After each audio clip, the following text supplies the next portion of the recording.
announced his new policy of a merit-based immigration system, meaning you get to come here if you're worth having here. I know that sounds mean, but just because you want to come here from another country doesn't mean you get to. There's a price to be paid to be an American. I paid that price. My dad paid the price. Everybody that stood here paid that price. And our forefathers paid that price in the Revolutionary War. This means something to be an American, and unless you grasp that, we don't want you here. You have to contribute. You have to be a part of the fabric of what makes this country great, and understand what it is that makes the country great, and be able to contribute and not just take.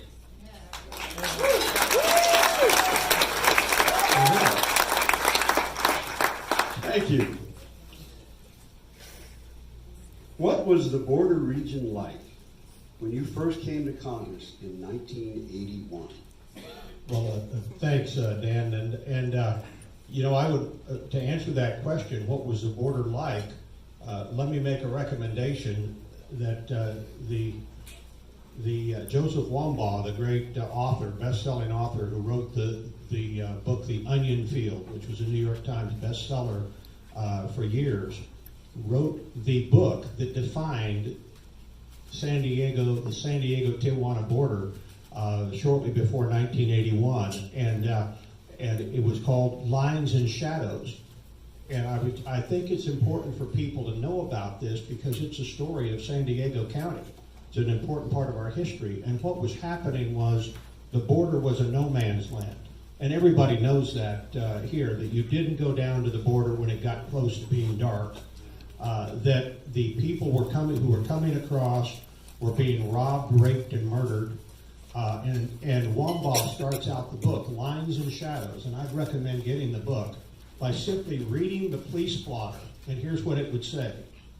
Man's body found in Smuggler's Gulch, 2 a.m., decapitated. Body found with throat cut in Goat Canyon, 4 a.m. Rape in progress stopped by Border Patrol agents, 6 a.m. Just reading the police blotter, he basically illustrated to people that read that book what a no man's land it was and how dangerous it was. It was so bad that Chief Collender, remember Chief Collender? He put together a task force of people led by Sergeant Lopez who dressed like illegal aliens, and they would go down to the border heavily armed, and when the border gangs accosted them and tried to rob them, they would pull back their serapes and be loaded armed to the hilt, and they'd have a heck of a gunfight that they always won. And they finally went out of business when Sergeant Lopez was accosted by 3 off-duty Tijuana police officers who were making extra money robbing the illegal aliens. But that's how bad it was. In fact, they got shot up in the ensuing firefight by Sergeant Lopez and his people, and when they tried to rob him, and they claimed that he said, "Please don't rob us. We only have $10,000 today." And then they came across the border. They had a big firefight. Collender put them out of business. That's what the border was like. It was a no man's land. So in 1990, we had 300 drug trucks a month, approximately, roaring across the border, filled with cocaine and other drugs. And they would come right across at Otay Mesa, right across the sagebrush, run up to Highway 5 and 805 and get lost in the traffic. So I contacted Dick Cheney, and was then with George H.W. Bush, and he got us some Army reservist welders who could weld steel, and we looked around the world at bases around the world. We found 79,000 steel landing mats, and we brought them in, and those are the big landing mats. They're 10 feet long, they're 2 feet wide, they're a quarter-inch thick. If you knit them together in Saudi Arabia, you can make a runway in the middle of the desert. You can make a landing area for your warplanes. But if you turn them horizontal, they make a heck of a wall.